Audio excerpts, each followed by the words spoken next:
I'm Greg Hunter. Welcome to USAWatchdog.com. We are approaching the end of winter and the beginning of spring. Everybody talks about how hard the winter is, and really, it was hard winter. We had a harder than normal winter. But if you look at this map that my next guest sent me, here is North America. And that's the temperatures, the average temperature, colder than normal, and then a little place up here, but the rest of the world not so cold for this winter. And the person who sent me this is, of course, Dane Wigington from geoengineeringwatch.org. We're talking about, one of the things you said in here is manufactured winter ice nuclearation, a spoofing of Mother Nature here is what this looks like to me. Tell me what this map means. What does this mean to people when they're looking at this map? Thank you for your continued willingness to address the climate engineering issue, Greg, and the fact that it is being used to confuse and divide populations in regard to the true state of the climate. So what you're looking at there is a departure from normal high temperature map, and where you see the most anomalously cool place on the entire planet is the eastern half of the North American continent.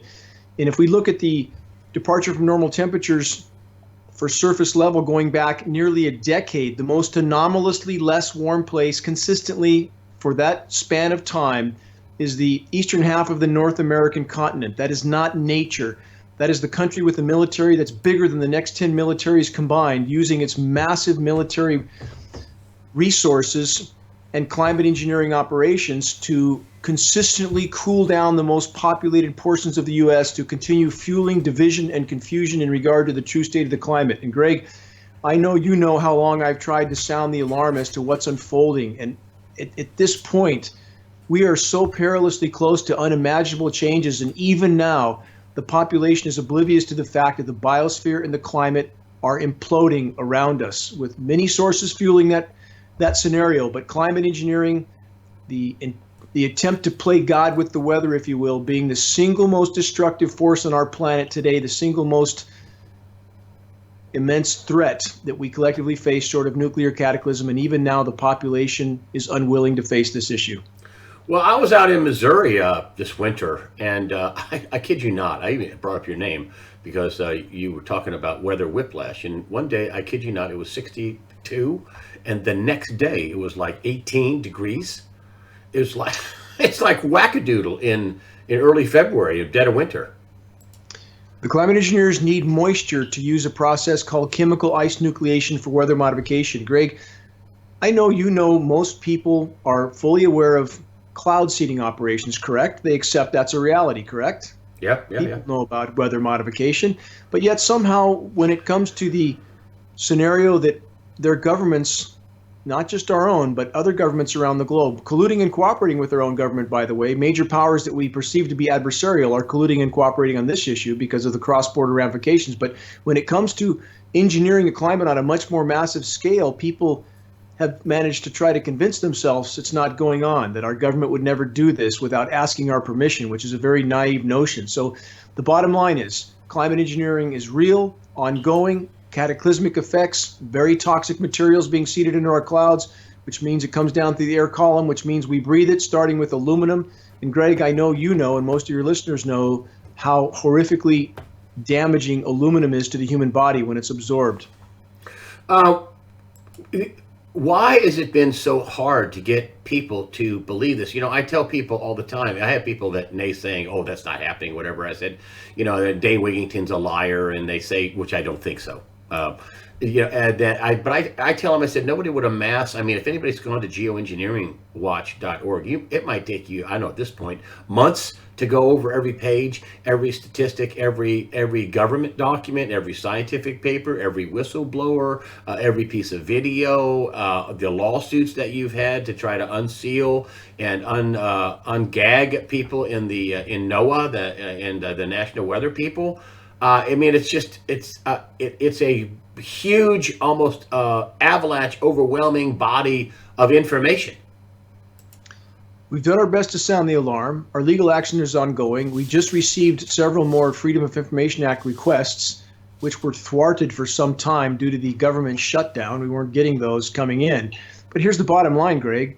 It's not about our opinion at geoengineeringwatch.org or our theories or our conjecture. It's about hard data, frontline facts, and that's all we're asking people to look at. We're not asking them to believe me or the data posted on our site. We were asking them to investigate that data, investigate the sources. So we know statistically, Greg, let's go back 10 years when Geoengineering Watch first announced that we were seeing insect collapse, not decline, but collapse in Northern California, aquatic and terrestrial insects. Why did it take academia and mainstream media nearly 10 years to catch up to that? And now anybody who bothers to take the time to look will see that insects are collapsing all over the globe.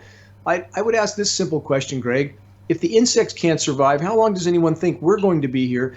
Geoengineering is destroying the ozone layer, and I'm not blaming everything on geoengineering. I want to state that. We've been very poor stewards of our planet, and that can't be rationally argued. But the attempt to play God with the weather is the single most insane human activity ever deployed.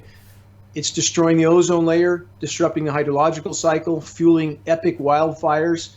It's raining down highly toxic incendiary dust, aluminum, barium, strontium. It's contaminating soils, killing soil microbes. The destroyed ozone layer is killing plankton and insects. This is the epitome of human insanity, Greg, and I have simply prioritized. That's why I focused on this issue. Why would one bother polishing the deck rails on the Titanic if it's got a massive hole in the bottom of the boat? You have to deal with that, or the ship's going down and nothing else matters. And that's quite simply the scenario we're in right now. All those fires out in California last year, you're relating them to, what happened with geoengineering, which made it possible. Geoengineering made those fires that massive loss of life and massive loss of property and vegetation and forestation and all that. You're saying that's a direct result of geoengineering.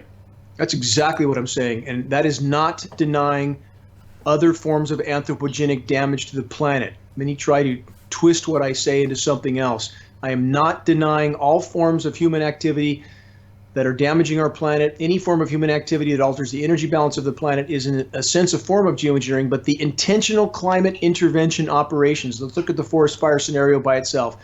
We have satellite data imagery showing massive aerosol spraying operations off the North American West Coast. We know that totally disrupts the hydrological cycle, i.e. it blocks the rain. So in regard to the fires, we know that geoengineering is disrupting the rainfall patterns, contaminating the soils, which kills the trees from the roots up. We know it's destroying the ozone layer, which kills the trees from the top down. We know these particulates that they're spraying into the atmosphere are electrically conductive. That creates more dry lightning. We know that these particulates are incendiary, so it coats the foliage and the forest floor, fueling unprecedented fires. So in the case of the forest fires, we can hang that most completely around the neck of climate engineering. And Greg, the environmental groups are behaving with unimaginable hypocrisy by their denial of this issue. And that is quite criminal at this point. And we know from our attorneys communicating with their attorneys, and I'm talking about Greenpeace, Sierra Club, WWF, Earth Justice, and many more, that they are more worried about losing their nonprofit status than they are facing the biggest environmental threat of all. And that's hypocrisy that's truly criminal to me. What do you think of the Green New Deal? I mean, I didn't ask you about this. AOC. I mean, they had the former head of Greenpeace out there saying she's a twit and she's ridiculous. Of course, I don't know. The Green New Deal, we're not going to, fly airplanes, and we're not going to drive cars, and we're building railroads over the ocean. I don't know, the cow farts, the whole deal. I mean, what do you think of the Green? When you hear this Green New Deal, and the Democrats are, we want to have the Green New Deal.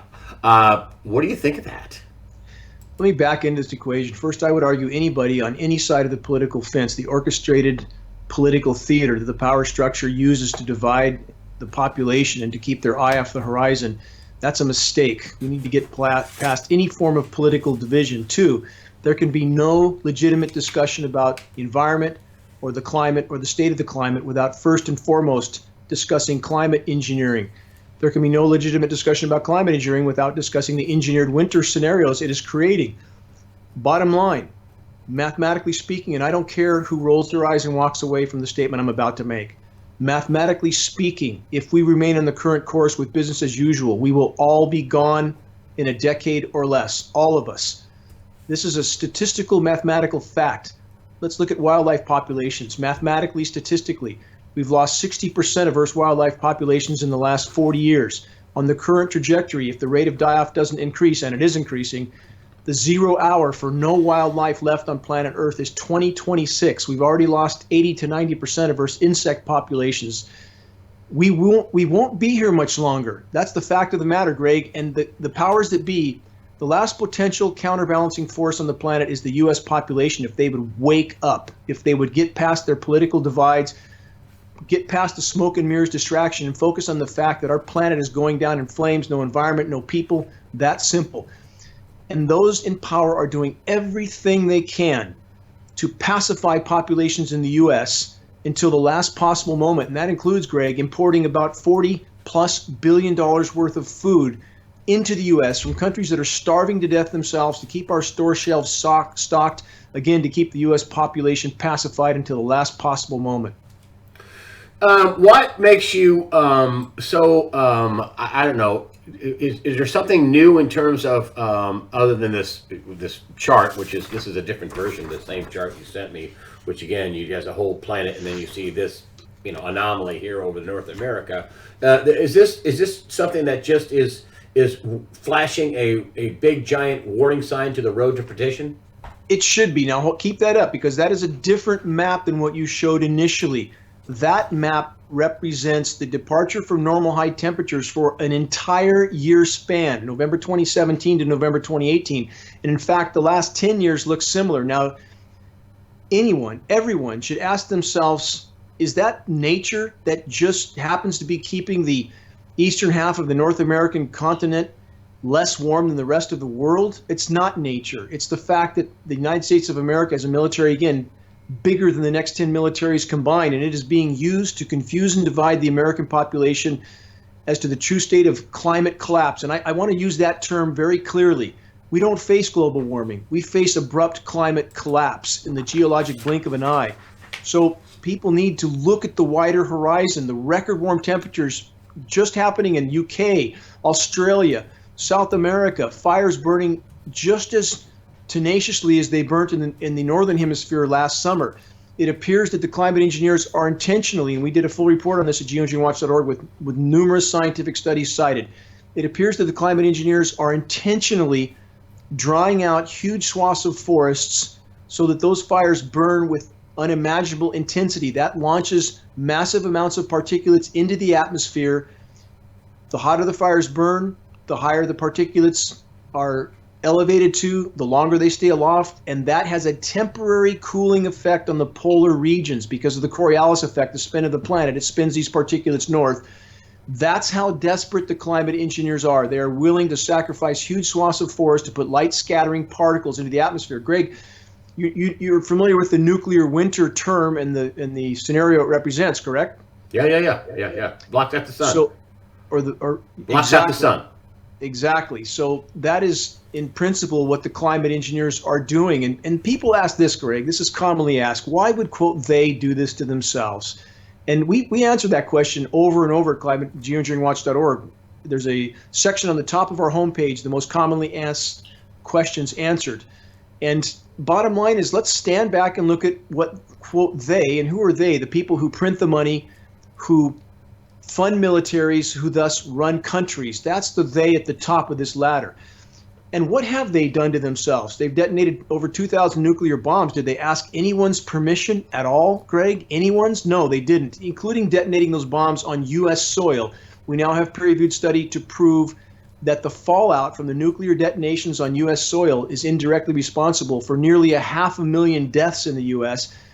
Does anybody even know that? Next, in regard to using weather as a weapon, and the fact that unlike the nuclear detonations, which people were bound to find out about at some point, as that testing continued, that's not the case with weather weapons, which the establishment can simply write off as an act of nature. So they continue to use and test these weapons, including on our own population, with no knowledge in the public. They have plausible deniability. It's just nature. Why would those in power, as Eisenhower warned us, why would we not expect them to behave in this manner when the population is so distracted with iPhones, political theater, and every other form of distraction? And all the while, Greg, the Titanic is going down and we're knee deep in water on the deck right now, and people need to stand back, look at statistics, not believe me, not believe Geoengineering Watch, but I'm trying to sound the alarm. We are not going to be here much longer if we remain in the current course. I don't care who doesn't believe that. The coming weeks and months will make that ever more clear. We are very close to hitting the wall at full velocity. You brought up the political theater. I mean, so you think this Green New Deal is just, they know this is stupid. Some of the people in the Democrat and Republican part of the high-ranking people that are have high security clearances, they know what's happening with the geoengineering. They know that this is just a red herring. This Green New Deal, which is ridiculous. Probably AOC doesn't realize it. She probably really believes it. But they know this, right? You think they know this? People in high power know what you know. Both parties at the highest level are absolutely aware of what's happening. They're all participants in the insanity. This is like a cancer, Greg. Let's look at the whole governmental system like a cancer. Does a cancer intend to kill its host? No, but a cancer intends to proliferate and protect its own interest until the host dies. And that's what we have happening here. Everybody behaving like a cancer, everybody just doing their job and pretending somehow that's okay. It's not okay. In fact, from media to governmental agencies to so-called elected officials, if people do not find their moral compass, stand up and do what's right, we have no chance, zero, in the very near-term horizon. The planet's life support systems are imploding. Greg, just like the human body can take an immense amount of punishment and contamination, but once the breakdown occurs, it occurs with blinding speed, and that's exactly what's happening. And I encourage your listeners, Greg, search bees aluminum, and they'll find peer-reviewed study to prove that the bee collapse is happening most primarily because of massive aluminum contamination, what we've said at geoengineeringwatch.org for a decade. And how many people even know that now? And the study states this exactly. The bees are dying of symptoms that resemble Alzheimer's and dementia in a human being because of massive aluminum exposure. Now let's look at Alzheimer's and dementia. Number one cause of death in the UK. We think it's second or third in the US. CDC is hiding some of those statistics. We are sucking in these heavy metals with every breath we take. Aside from everything else I've mentioned, Greg, is that not a fight for life? If we can't breathe without sucking in the heavy metals that the climate engineers are spraying, and I'm not denying other forms of human contamination. I'm not denying that. So for the environmental people that try to claim that, please don't misquote me or misinterpret me. I'm not denying all forms of human activity. We've sacked the planet. But the intentional attempt to play God with the weather with highly toxic materials that rain down through the air column that we are all absorbing with every breath we take, that's nothing short of biological warfare. We are in a fight for our life, Greg, right here, right now. And some people will say, well, they're the rich people, the people that are evil, the evil people, the people that know on both sides of the aisle, that they're breathing in the same things we are. How could they be doing this to themselves? And you say? Again, I'll answer that question with what we already know, quote, they have done to themselves. Power is an addiction, Greg. Does an addict care that if he continues on that course, he will kill himself eventually? No. And we're talking about a power addiction, perhaps the most powerful addiction of all, and they are not about to let go of that power. Engineering the weather has been a primary weapon by which they can control populations without those populations ever even knowing it is occurring. With weather warfare, they have brought nations to their knees without those nations even knowing they were being assaulted. Now, some nations know now, Greg, as we've recently seen. Anybody who's watched media reports has seen that nations like Iran have stated on the record that the precipitation for their country is being cut off by NATO weather modification programs. So again, weather weaponry is the crown jewel of those in power, and regardless of the consequences, they're not about to let it go. And I'll refer to the nuclear weapons again. Those in power contaminated everything on the planet, including themselves, with the nuclear detonations, but they did it anyway. Let's look at Fukushima.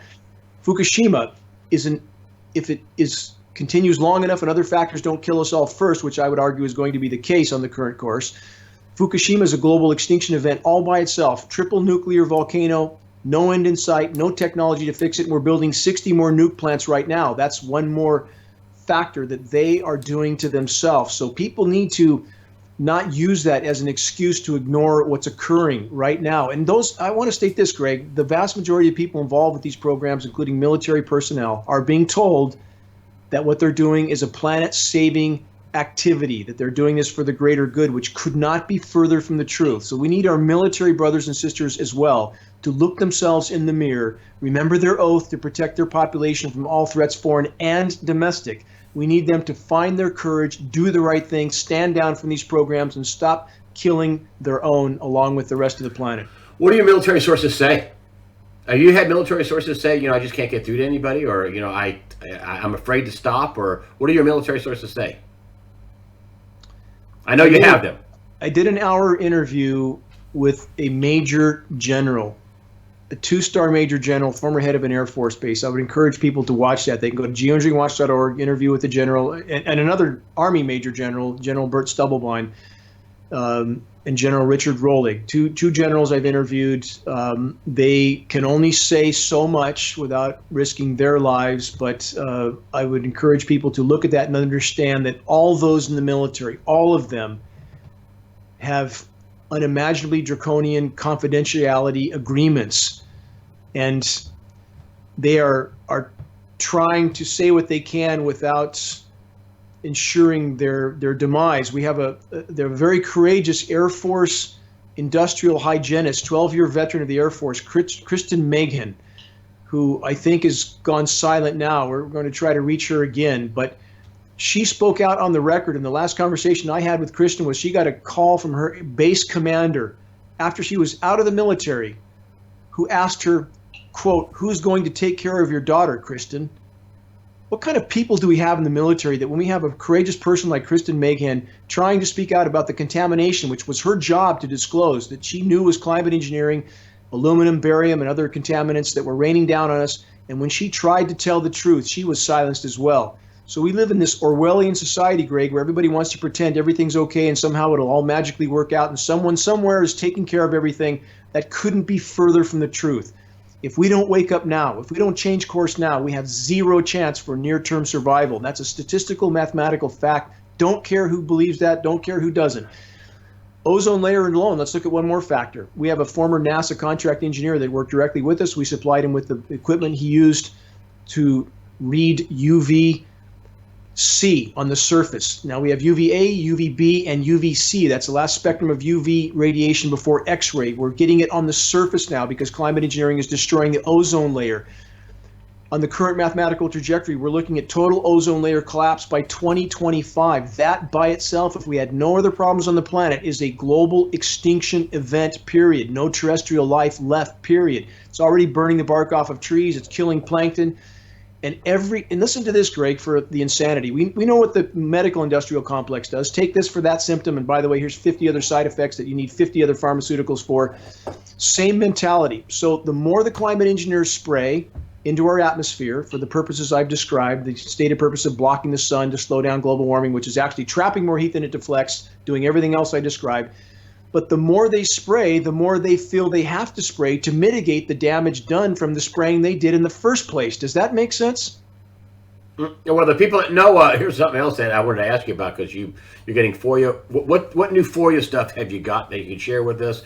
And have you done any good on ungagging the people, the National Weather Service people, the NOAA people? Have you been able to ungag anybody? I know you have it that they've been gagged. You've provided me with paperwork in the past that shows there's a gag order out there. Have you done any good on what is your new FOIA that you can reveal? And have you done any good on removing the gag orders from some people? First of all, the FOIAs we've gotten back make clear that there is an illegal federal gag order for your listeners that don't know, and all National Weather Service and NOAA employees. Why would our government gag the weathermen if there wasn't something very, very big to hide? Two, from the FOIAs we got back, we know that weathermen all the way down to the local level are literally reading a script given to them by those who engineer the weather. And the FOIAs make clear, and our attorney has stated so on the record in a statement, that the FOIAs dictate that they are more interested in consistency of message than they are accuracy. So we have the weather makers dictating the, quote, weather forecast, which is in reality nothing more than scheduled weather, Greg. And that's why local meteorologists can stay days in advance that a certain day will be, quote, mostly sunny. And on those days, for example, we'll have nothing in the sky, no natural clouds, except the sprayed aerosol particulates And I want to state this on the record, too, for those that still believe the condensation trail lie. In fact, the condensation trail lie, perhaps the greatest and most destructive lie ever perpetrated on populations around the globe. We are not seeing condensation. We are seeing particulate dispersions. We know that all military tankers and all commercial aircraft have a high bypass turbofan jet engine on them. That is a jet-powered fan. 90%, 85 to 90% of the air that moves through that engine is non-combusted. That engine, by design, is nearly incapable of creating any condensation trail except under the rarest and most extreme circumstances. And Greg, you've seen people in documentaries about Antarctica and the Arctic and their breath condenses, correct?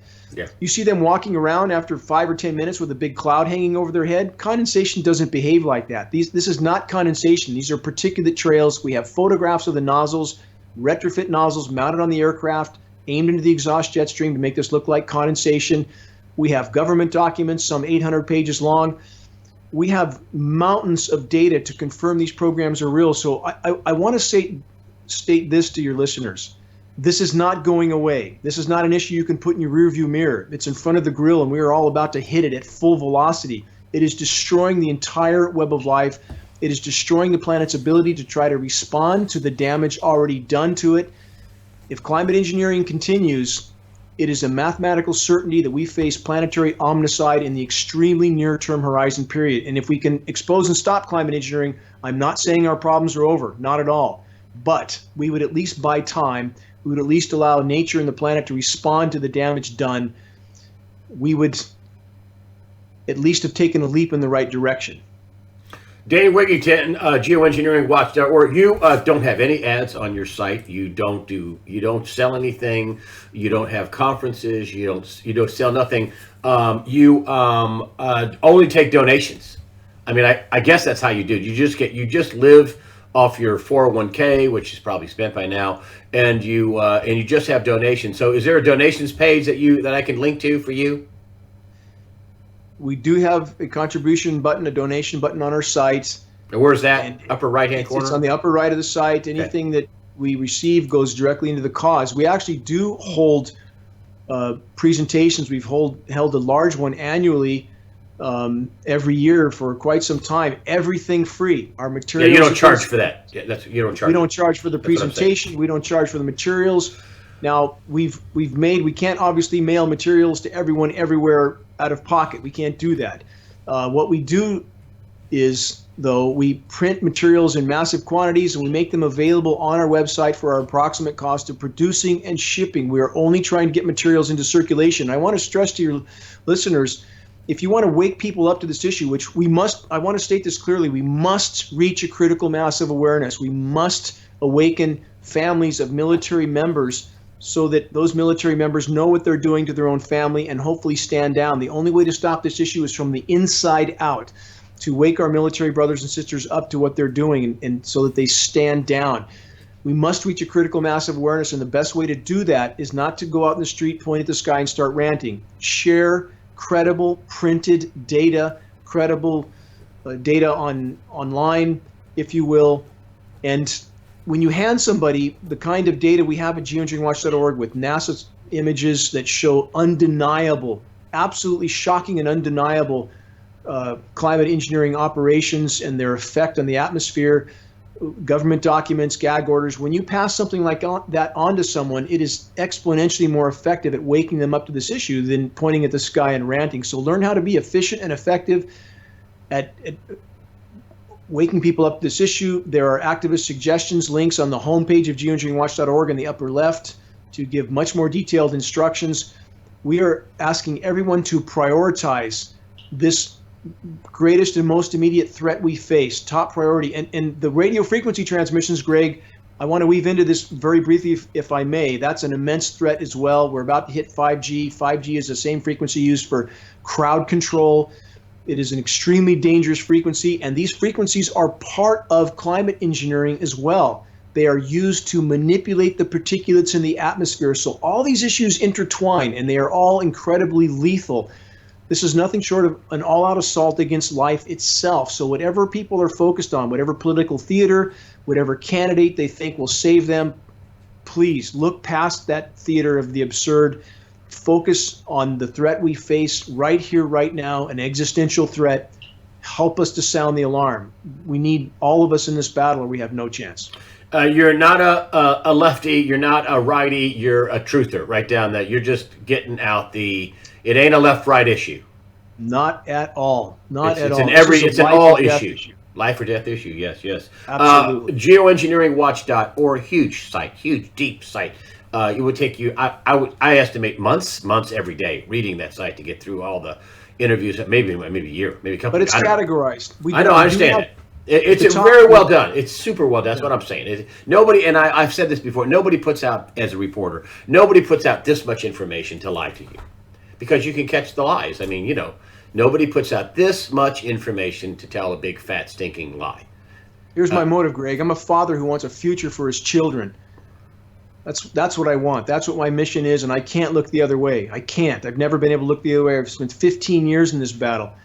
I can't look myself in the mirror, my children in the eyes, and not do this. And I'm asking people to simply look at the data, get past their programming, their preconceptions, their bias. Look at the data. Go to the top toolbar of geoengineeringwatch.org. Search the engineering wildfire section. Search the engineering winter section, the engineering drought section. We have global powers that literally control the spigot. They control where it rains, when it rains, how much it rains, how toxic that rain is. They control the air we breathe as far as how toxic that is, what form of biological experimentation on top of the contaminants I already named. We don't know. But the bottom line is what we do know alone enough is literally a fight for life. This contamination is in every single breath we take. It's being uptaken by the entire web of life, and that web of life is collapsing right now as we speak. So again, I'm asking people to look at the data, Greg, and to help us to sound the alarm while it can still make a difference. Dane Wigington, geoengineeringwatch.org is the site. I'll put the links up. There's also a donations button, which will keep you going until, the very end. I'm not laughing about that, but, people are like, well, does he need donations? Well, because we may last for another 2, 3, 4 years. Maybe we can turn it around. But anyway, Dane Wigington, thank you so much for joining us today on USAWatchdog.com. Thank you for your voice, Greg. Without people like you to help us to sound the alarm, we would have no chance of getting this word out. Thank you, Dane. Thank you.